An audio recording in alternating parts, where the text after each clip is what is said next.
Here we come to save the world under attack. Here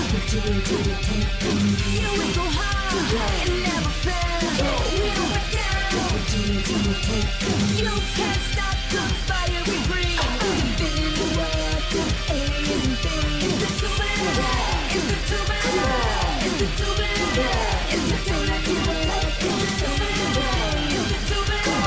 It's the tubular. It's the tubular. It's the tubular. We go hard. We go hard. We go hard. We go hard. We go hard. We go hard. In the world, we go hard. Guardians,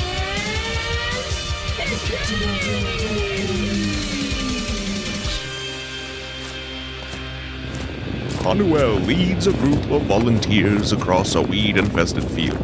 The dry and dusty area is divided into a dozen plots by simple chalked lines. A smiling 2-foot-tall porcelain gnome stands at the head of each division.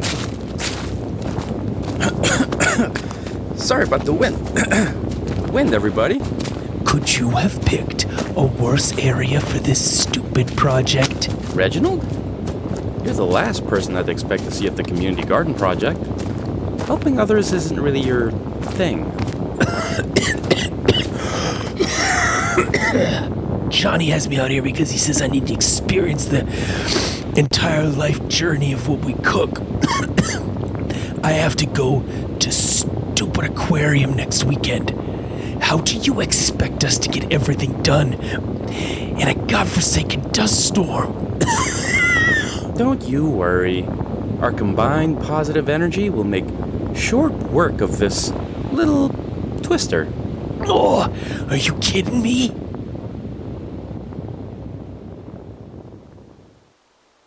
Well, that was fortuitous. All right, let's get started. Remember our motto: in every community, there's work to be done.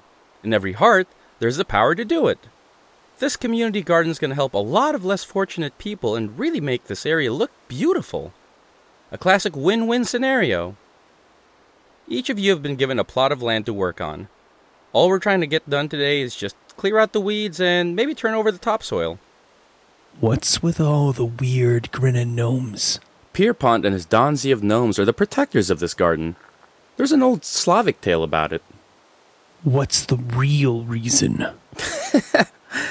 My dad bought them 3 years ago, and my other dad was just tired of them sitting in the garage.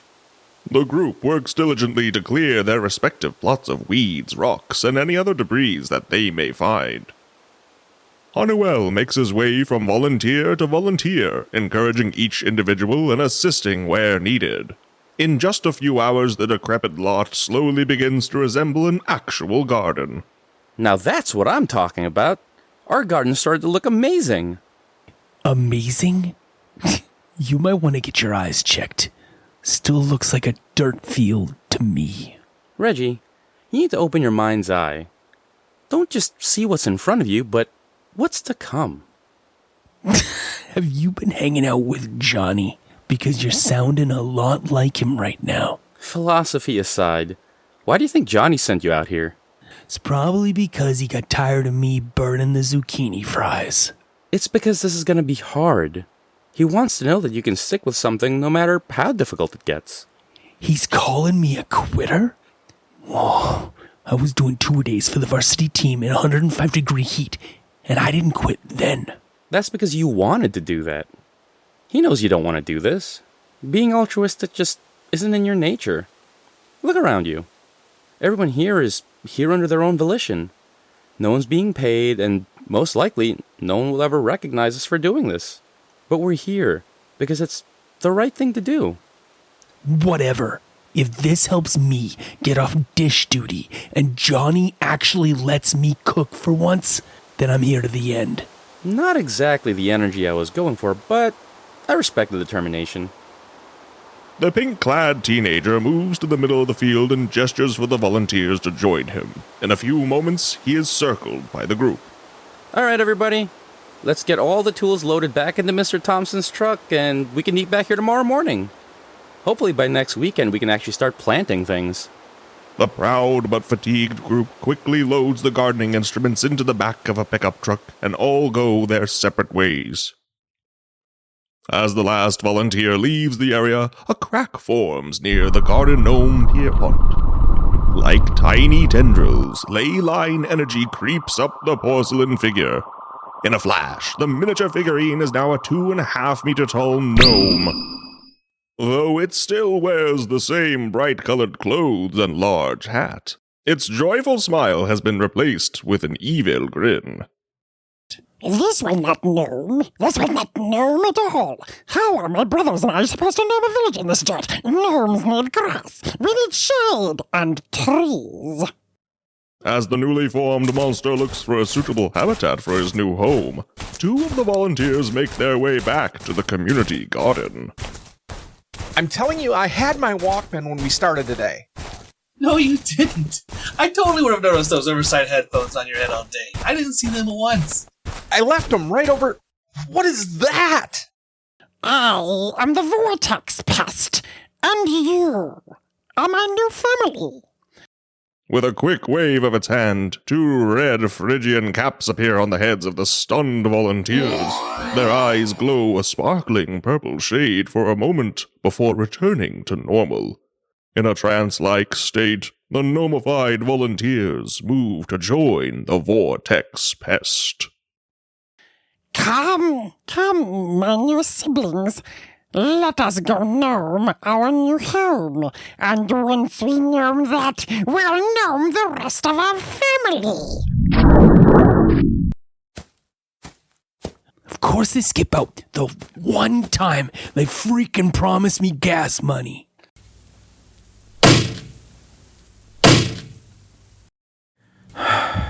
Must you continue to hack at that poor defenseless tree? I do believe that you've beaten it into submission. Stepping out of his subterranean vessel, the drowned Duke slowly makes his way over to the sweating and grunting Haxatar Obliterus. The slender amphibious wizard stares at the bulking bipedal Triceratops with a mix of frustration and disappointment. Haxatar wouldn't be using trees for sparring partners. If Erald destroyed Harbinger's personal vessel when he left... That conniving little lizard did set us back a bit. I planned on using the resources of that vessel to help in our pursuit for these mystical crystals. You should be happy that my aquathurgy was able to unlock the doors so you could at least reside in the shell of the base instead of that dirty cave I found you in. Haxatar does not need a comfortable place to sleep. Haxatar only needs battle. Explain to Haxatar why Haxatar cannot go and crush Erald with Haxatar's bare hands. The traitorous scientist means nothing to us. We serve at the Dark Lord's pleasure, and they have decreed that the energy from these crystals are our priority. I do not plan on disappointing Tirich Mir, do you? Or should I say, do you plan on failing them again? Haxatar serves at their pleasure. Haxatar is only good to Tirich Mir if Haxatar keeps Haxatar's fighting skills sharp. If it would stop your complaining, I can dredge up a small battalion of Fruggers so you can test your mettle. You think your little sud poppers will be a challenge for Haxatar? My Sud snipers are just one facet of my minions' abilities. My battle frogs should suffice for your pointless physical exertion. If you ever decide you want to shuffle off this mortal coil, I will introduce you to Beelzebufo.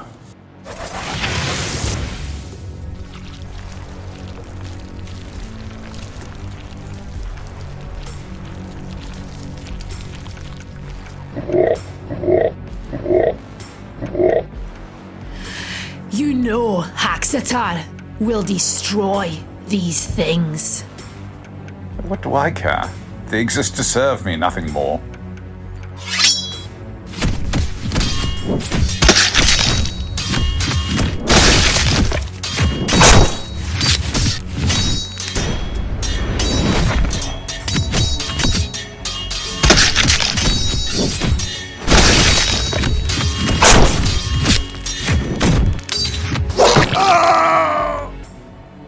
Has that satisfied your aggressive impulses?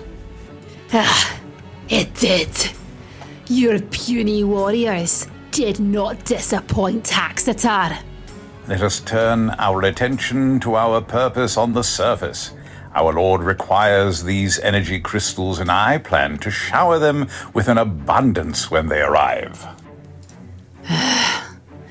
The Dark Lord has never needed crystals to evolve before. What makes them so special? How can I put this in a way that even someone like you will understand? Are you familiar with the works of Okunu Trugra, Nologi Thesis? From your blank expression, I'm going to assume the answer is no. I've got it. When you were first hatched, you were just like every other youngling, right? Haxatar vaguely remembers Haxatar's siblings. Now, how did you get to be bigger and stronger than the other younglings? Did you eat better food or worse food than them? Haxatar had to fight for the best foods if Haxatar wanted to survive. Exactly. And what happened to the younglings that didn't get the best foods? They became servants because they were not strong enough to be warriors. Right. Now, these mystical crystals are the best of the best food possible. What do you think that will do for Tirich Mir? They will become the Darkest Lord. Close. They will become the most powerful beings in or on Terra. No amount of surface dwellers or rainbow-colored warriors will be able to stop them. If the Dark Lord becomes that powerful, they won't need Haxatar to go fight their battles anymore. Rest assured, my simple-minded compatriot, there will always be someone that needs to be crushed that is unworthy of the Dark Lord's direct attention. In the virtual training facility within the Enduring Enterprise, 3 depowered Guardians face off in a friendly sparring match. Benny, Scarlett, and Gwen wear light padded armor and wield replicas of their elemental weapons. Benny tosses his faux flame hammer from hand to hand, looking at it disapprovingly. I don't understand why we just don't go out into the fields and train in our actual armor. This looks like my hammer, but it doesn't feel right in my hand. That is because your connection through the source does not flow through your replica weapon, Paladin. Don't forget that the woods have been crawling with people on those dinosaur tours. Our last 3 training sessions were interrupted by people trying to get a Stegosaurus selfie. We have access to this tech, so it makes sense to use it. Plus, now we don't have to worry about recharging our conduits as much. We wouldn't have to recharge so often if we didn't train so much. What was that? I was just asking when we're going to start. How about right now? Huh? Scarlett leaps at Gwen, stabbing forward with their imitation lightning lance. Gwen parries with her sword and takes a defensive posture. That's how it's gonna be, Watts? It is so on. The 3 teenage warriors begin to spar earnestly. The combat continues as no warrior is able to gain the upper hand. Excellent job utilizing the reach of your lance, Scarlett. Benny, remember, not every swing of your warhammer has to be able to take an enemy's head off. A quick jab could easily set them up for a knockout blow.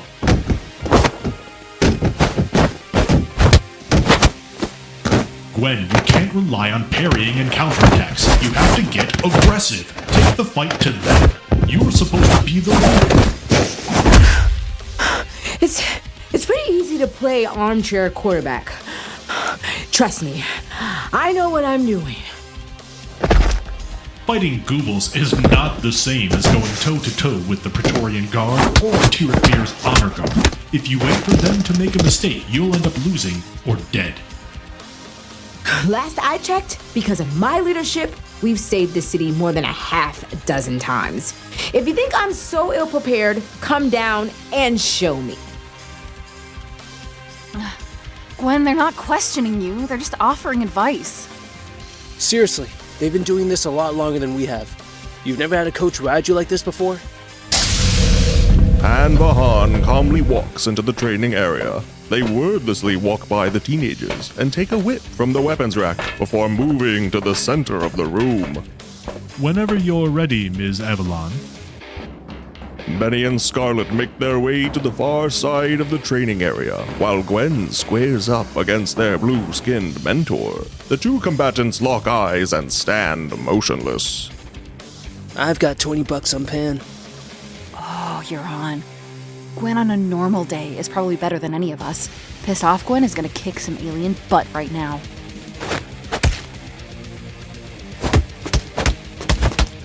Combat must be met energetically and with severity. This is the only way to make it shorter and less inhumane. It's not my role to be the one who casts the final blow. My job is to see the whole playing field and call the right play.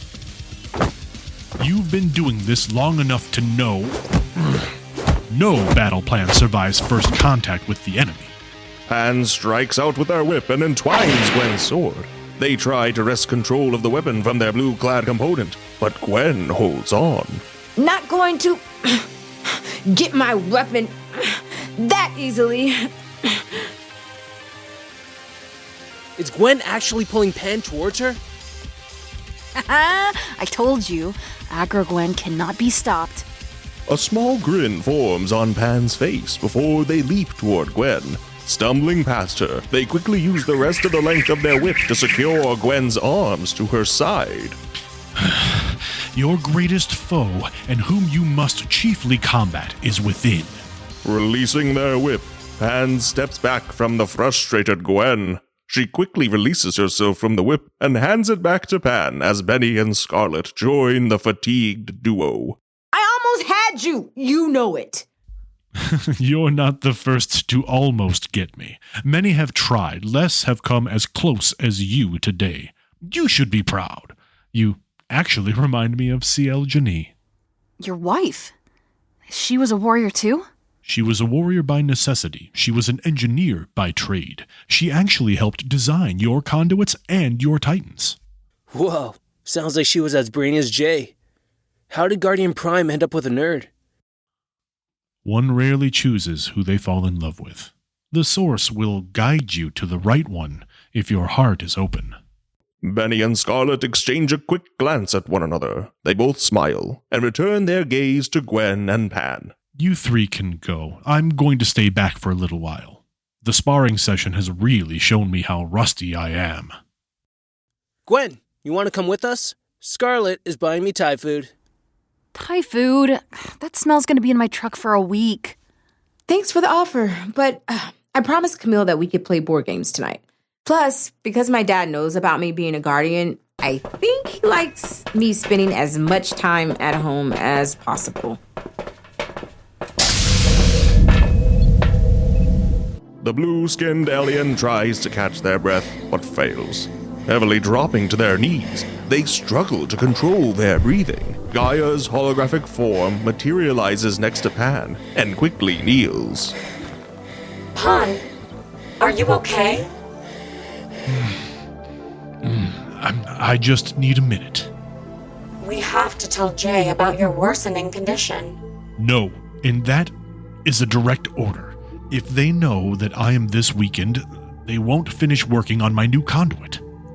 I'm not comfortable lying to the Guardians. We both know that's not true, Gaia. You haven't told them that you're the one that saved Harbinger and the vision that endures in the first fight with Cronus. You activated an emergency teleport remotely. That was to save your Titan. I thought it was the only thing I had left of you. If the Titan was destroyed, it would be like you never existed. But you never told the Guardians what you did. A lie of omission is still a lie. You did that to protect me, or at least my memory. Old friend, I'm only asking you to do the same thing once again. What good is a new conduit if it's going to kill you to use it? These Guardians are going to be facing either a power-mad emperor from the center of the Earth, or the greatest military force in the cosmos, and I will be standing next to them in battle when that happens.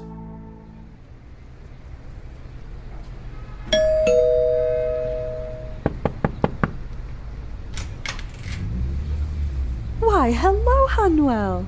Hey, Mrs. Terra. Sorry for coming over later than I said I would. I totally lost track of time at the community garden today. Do we have a community garden? What a lovely idea. It's more of a community garden in progress, to be honest. We just started cleaning the fields today. Oh, Jay did say you were the eager beaver. It's so nice to see someone your age caring so much about the community. When's the next community garden meetup? Some of us are going back tomorrow. Why? You want to join us? I might just do that. We Terras like to get our hands dirty. The more the merrier. I look forward to seeing you. Is Jay up in their room or out in the lab? Oh, they're in their lab. But do you have a minute? I need to ask you something. Of course. Ha-Nuel watches as the normally jubilant Mrs. Terra's face becomes one of worry and concern. The pink-clad teen takes a seat in the living room. So you know that Jay has a new friend, and he is a dinosaur. I think the term he uses is dinosaur. Dinosaurs are still a thing where he's from, and there needs to be some delineation. Kind of like how Goofy and Pluto are both dogs, but only Goofy talks? That is a remarkably accurate comparison. Anyways, I don't have a problem with them being a dinosaur. I don't judge based on appearances. It's just that, well, I don't know anything about them. Jellybean has told me about how they met and what they talk about online, but I wouldn't be a good mother if I didn't do my due diligence. Do you trust Erald? I'm not gonna lie to you.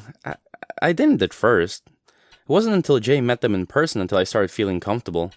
And then I heard about his sister, and my heart goes out to him. Jay did tell me about his sister. It's just I don't know how comfortable I am with my child hanging out with a scientist that almost destroyed the city. Erald isn't a bad person. They just fell in with the bad crowd. You have my word.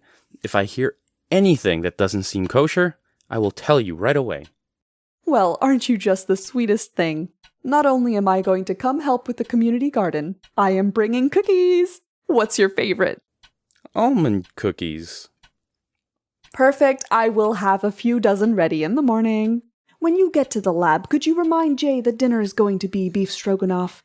You're more than welcome to join if you'd like. It sounds delicious, but my brother's in town and my dads are taking us out to eat.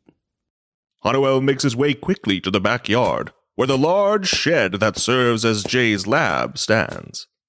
The original structure has been modified and expanded countless times and is now a Mod Podge of aluminum siding and plywood. Mom, I told you I still have half the breakfast sandwich you made me. Please stop bringing me food when I'm in the middle of highly technical work. But Jellybean, you know I can't help but worry about you. Ha-Nuel? Oh, give me a second and I'll show you the path to get over here. No need. I think I remember from last time. Turning sideways, Ha-Nuel disappears into the organized chaos of Jay's lab. Is that an electroceramic compactor? Nice. Why do you have a scale model solar sail? Ha-Nuel emerges and finds Jay bent over their workbench, soldering iron in hand. As the young inventor turns to greet their friend, they reveal a half-completed Guardian conduit. Swiss cheese on a cracker? I thought you were just working on Pan's conduit. You're actually building a new one?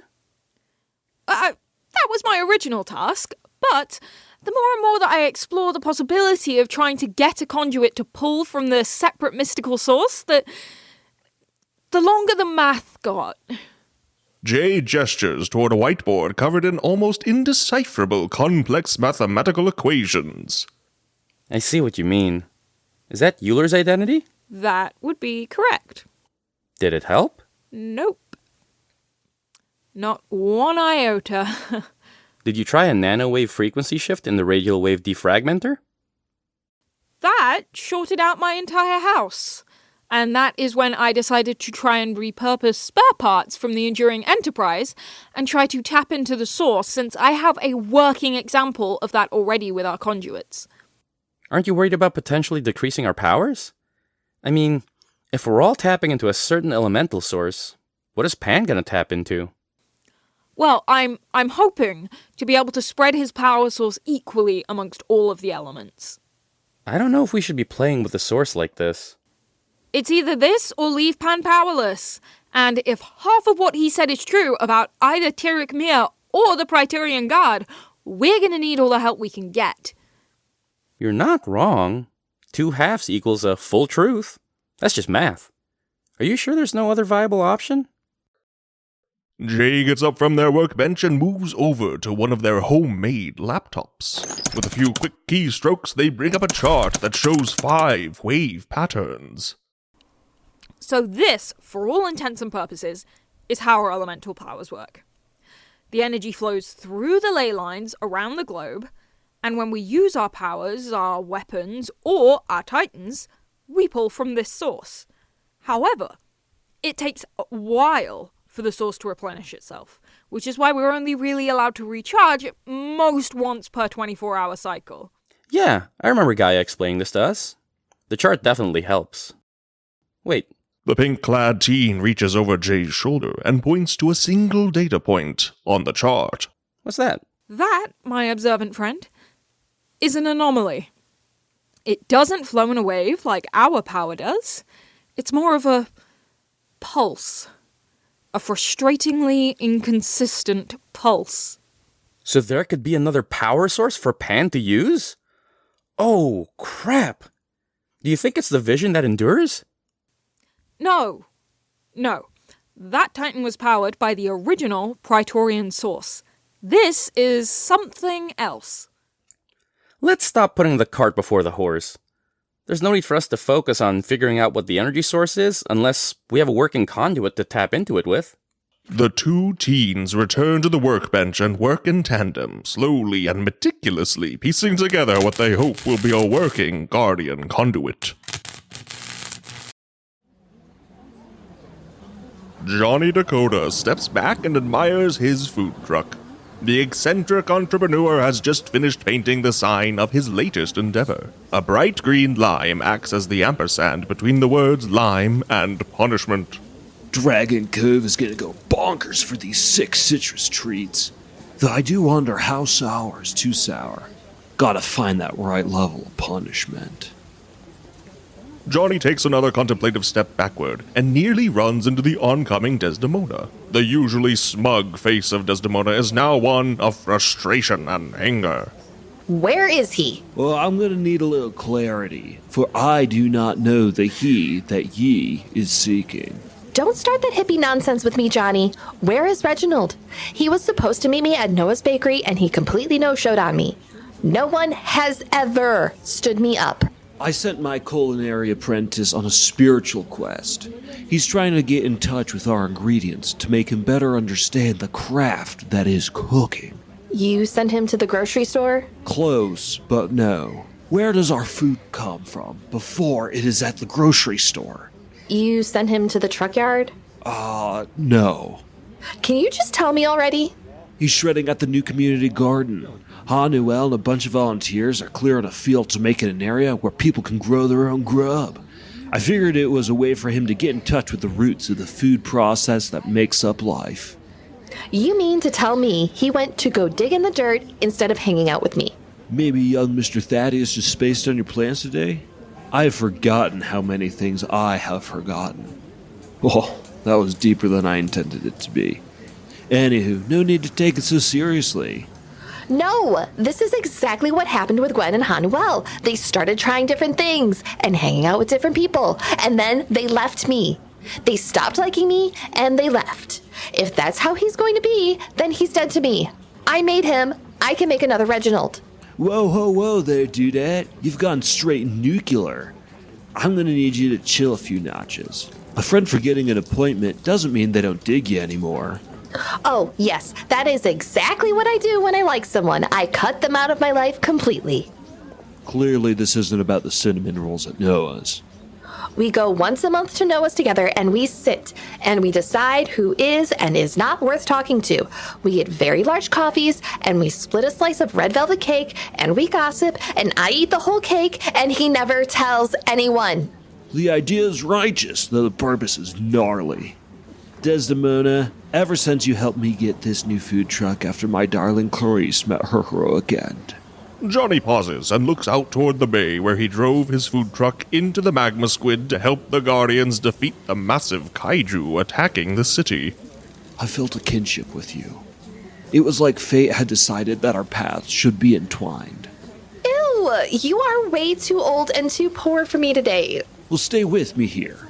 Do you know why Reginald has thrown himself into the culinary world so forcefully? I thought it was just a passing fad, like that time I had my dad build an ice rink because I wanted to learn how to skate. He's planning for the day you leave. What? Reginald and I only talk about 3 things: recipes, food truck names, and how amazing you are on camera. He knows that one day you're going to be a star and move on to bigger and better things. Move on? I would never leave Reginald behind. Like, who else is going to carry my bags and set up my camera? Johnny pulls Desdemona toward the lime and punishment truck as a magical portal forms and the Vortex Pest steps out of it. The large gnome greedily stares around the boardwalk, eyeing the unsuspecting citizens. Is that a gnome? In my experience, it's never good to deal with a fae that steps out of a portal. Let's get inside. The pair slip inside the food truck and open one of the side windows slightly to keep an eye on the supernatural being. Brothers and sisters, I have found you. But no more your hats. Renowned to your luxurious beards. I will gnome that.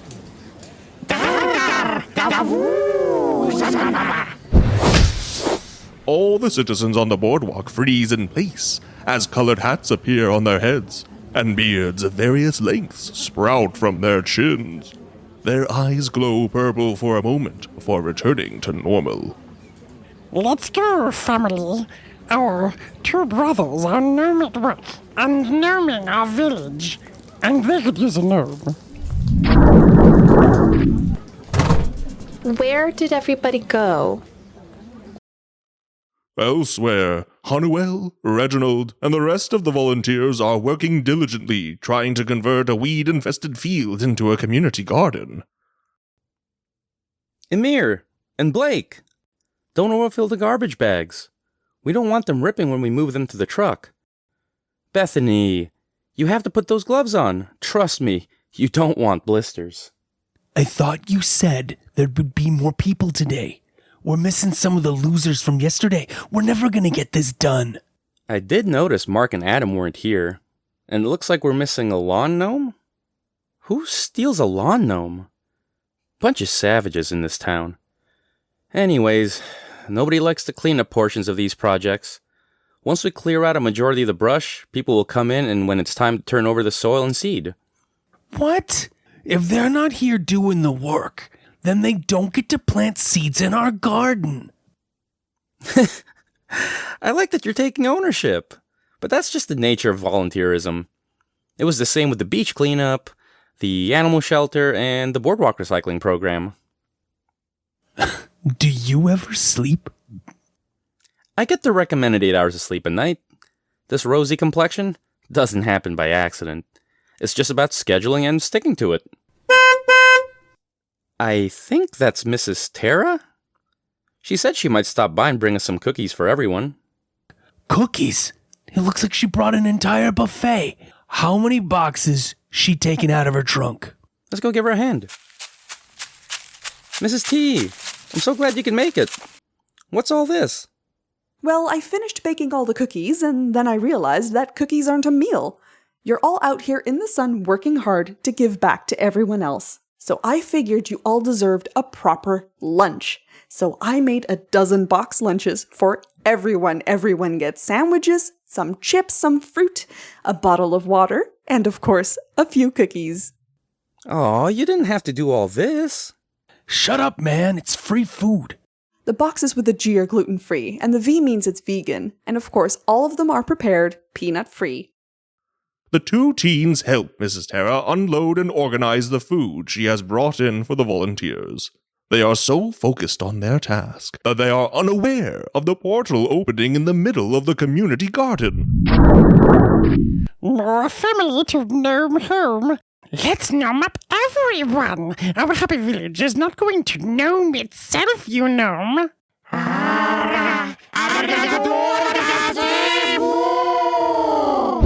In an instant, the remaining volunteers are transmorgified into gnomes. The altered beings move silently toward the Vortex Pest and form a ring around the gleeful monster. There's no gnome like home. All right, everybody. We can take a... Where is everyone? Did those losers ditch us? Because I am not going to do all of this work by myself. And didn't you say that there was going to be 12 people here today? They were just here. Look, their tools are on the ground. Can you check and see if they were on the other side of the hill? I'll check over here. Gaia, what's up? I think I've got a situation here. Did you teleport to base? There's been another monster sighting. Looking around to make sure that Reginald and Mrs. Terra have disappeared from sight, Ha-Nuel activates his teleporter. Hey, we didn't see anybody over the... Did he ditch us too? This is bogus. Well, the two of us are here, and 4 hands are better than none. What about the sandwiches? You can have 1 sandwich now, and then we get to work. But... No buts, young man. You and I made a promise to help build a garden, and that is exactly what we're going to do.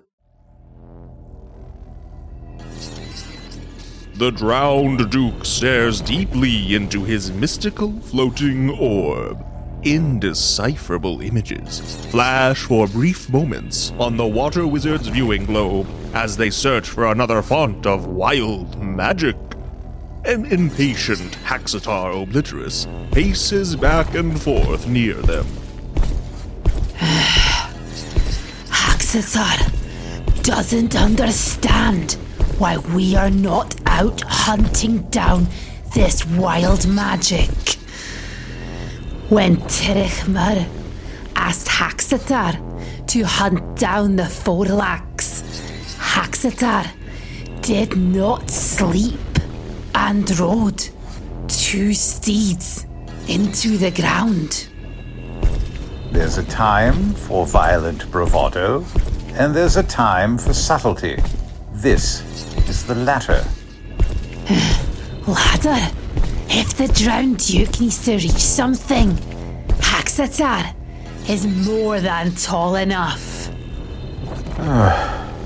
My aquathurgy is keeping the surface dwellers away, so we are not constantly pestered by them or draw unwarranted attention.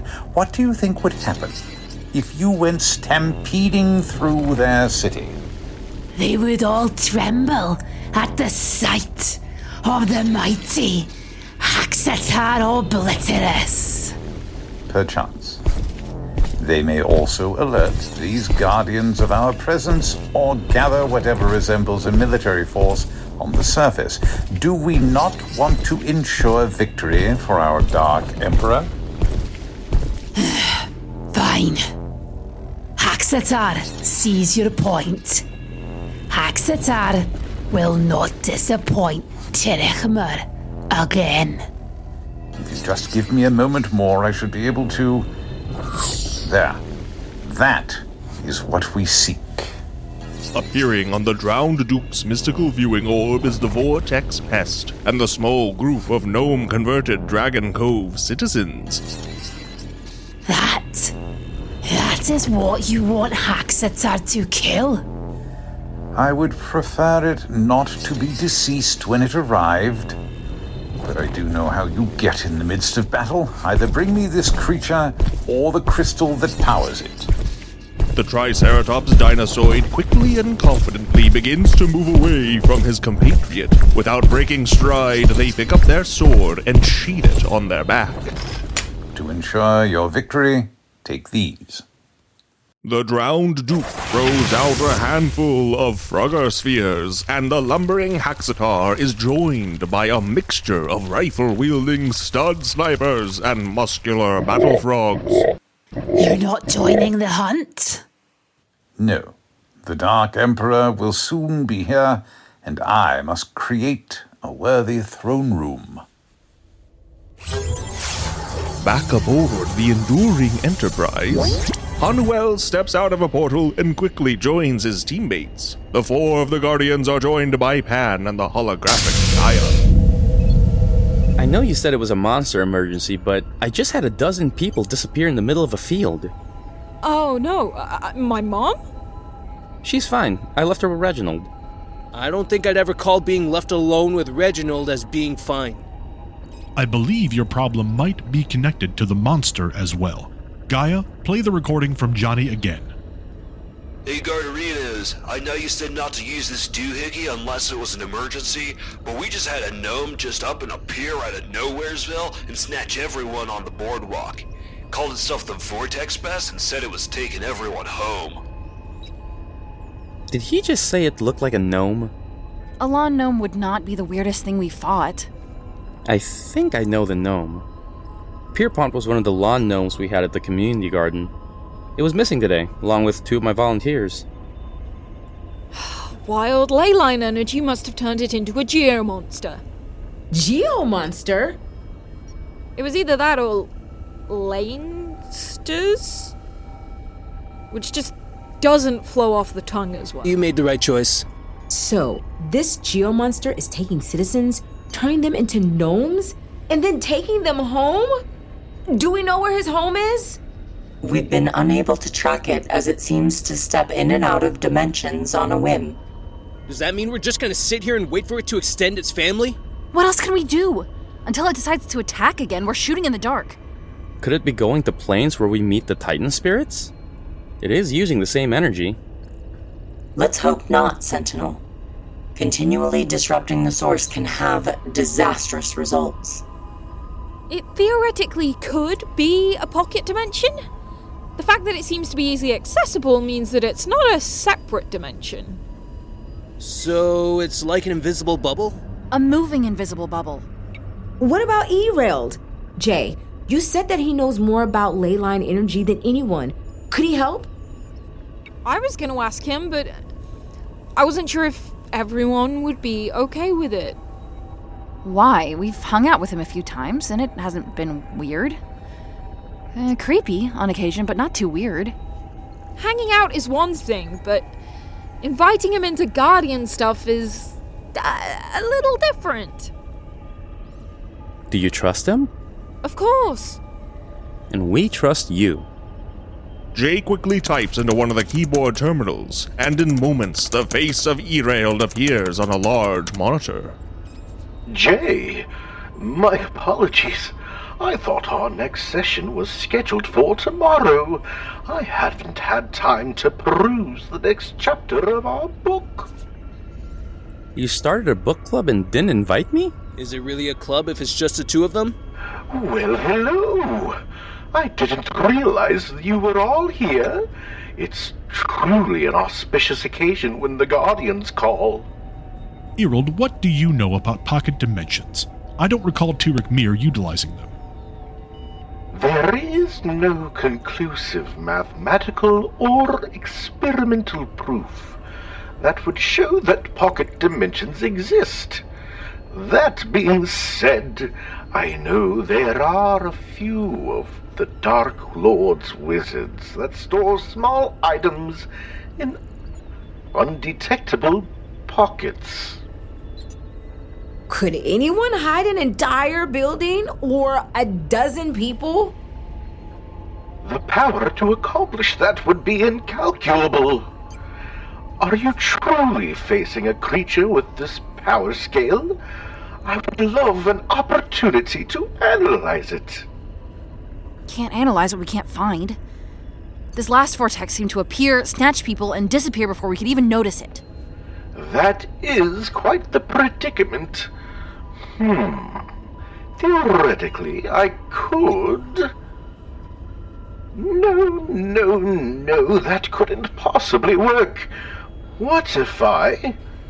That's just pure rank amateur science. What is he doing? Is he talking to us? He has a tendency to talk to himself a lot. I think it stems from a lifetime of working in isolation. Now I feel bad for the little dino. How long do we let him do this? Just give him a moment. He usually comes up with an inspired idea when he's finished. I've got it! Atoms vibrating at different frequencies do not mix. They simply slide past each other. This... What do you call him? Vortex Pest. This Vortex Pest might simply be vibrating at a different frequency than the rest of this dimension. Instead of looking for an energy signature, we look for a vibrational signature. Whoa, that's brilliant. Of course it is. I thought of it. I should be able to synthesize the device to fit our needs shortly. I believe that my sensors, if augmented correctly, can fit the bill. My dear Gaia, aren't you the most spectacular of crafts? You're going to be looking for asymmetrical polyatomic molecules. Their vibrational frequency should almost be identical to a typical atom. Oh, you can route the transceiver pulse through the mnemonic subspace amplifiers. That should give us enough range to cover all of Dragon Cove.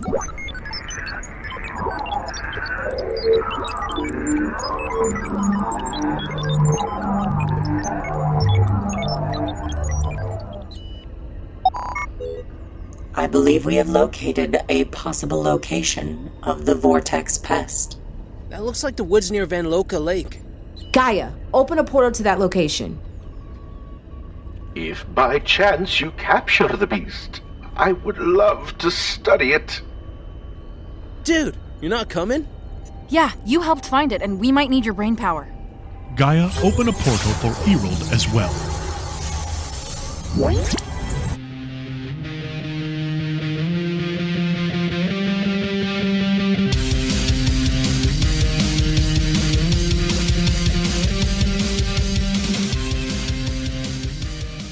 Tubular Teens with Titans is written and produced by Velvet Fiend Rabbit Productions.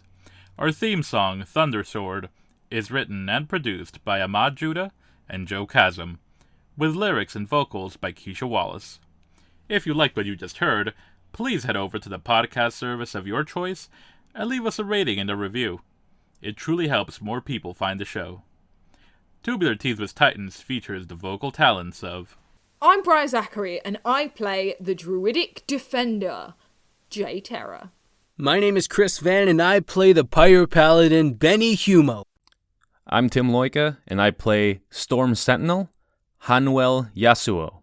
I'm Keisha Wallace, and I play the Hydro Hoplite, Gwen Avalon. Sup, I'm Allegra Rodriguez Shivers, and I play the Nova Knight, also known as Scarlett Watts. I'm Shayne Cochran, and I voice Erald. I'm JJ Jensen, and I play Hera. I'm Michael Waldschlager II, and I play Pan Vahan, Guardian Prime. I'm Noah, and I play Johnny Dakota. Kyle Gould as Reginald Thaddeus III. I'm Jerry Kokich, and I play the Drowned Duke. I'm PJ Argento, and I voice Tirich Mir. My name is Robin, and I am the voice of Haxatar Obliteris. My name is Ryan Short, and I was the narrator.